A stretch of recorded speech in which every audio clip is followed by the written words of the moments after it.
Cette séquence résume très bien le traitement médiatique du conflit israélo-palestinien. Tout simplement écœurant. On regarde.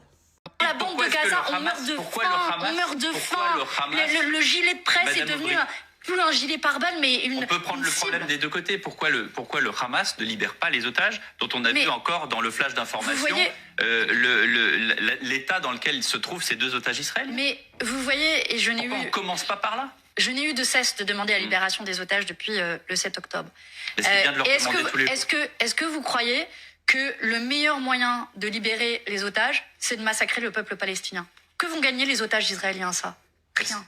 Rien. Est-ce que vous demandez le peuple palestinien aujourd'hui, par exemple, dimanche, pourquoi est-ce que vous ne demandez pas au Hamas la libération des otages israéliens? Mais je n'ai eu de cesse de le demander. Je le refais à votre antenne sans aucune difficulté. Très bien. Sans aucune difficulté. Mais je demande aussi au gouvernement israélien d'arrêter de massacrer le peuple palestinien. Ça vous intéresse le sort de 2 millions de Palestiniens qui meurent de faim, qui n'ont plus de quoi manger? Vous avez en tout plus de 50 000 personnes qui sont mortes, au moins, depuis le début de cette guerre. Que fait la France? Que fait l'Union européenne? Vous en avez d'autres? Ce sont les chiffres du Hamas. D'après les ONG, ils sont probablement sous-estimés. Parce que quand vous avez un territoire qui est pilonné du matin au soir par des bombes, quand vous avez un territoire qui n'a plus d'eau, qui n'a plus de nourriture, alors oui, les conséquences pour la population sont dramatiques. Et vous voyez, on parlait d'humanité un peu plus tôt dans cette émission.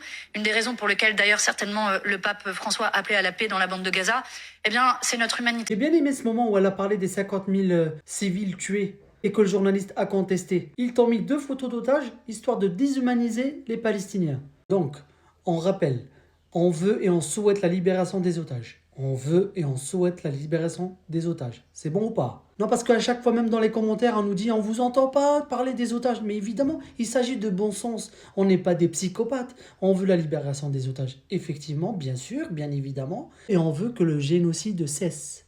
C'est possible ou pas? C'est bon ou pas? Bref, encore un pseudo-journaliste qui cherche à cacher la vérité. Et franchement, CNews est le meilleur exemple de la propagande des temps modernes. T'as pas besoin de chercher plus loin. Et c'est pas grave, on sait, on a toujours su que l'histoire se répète.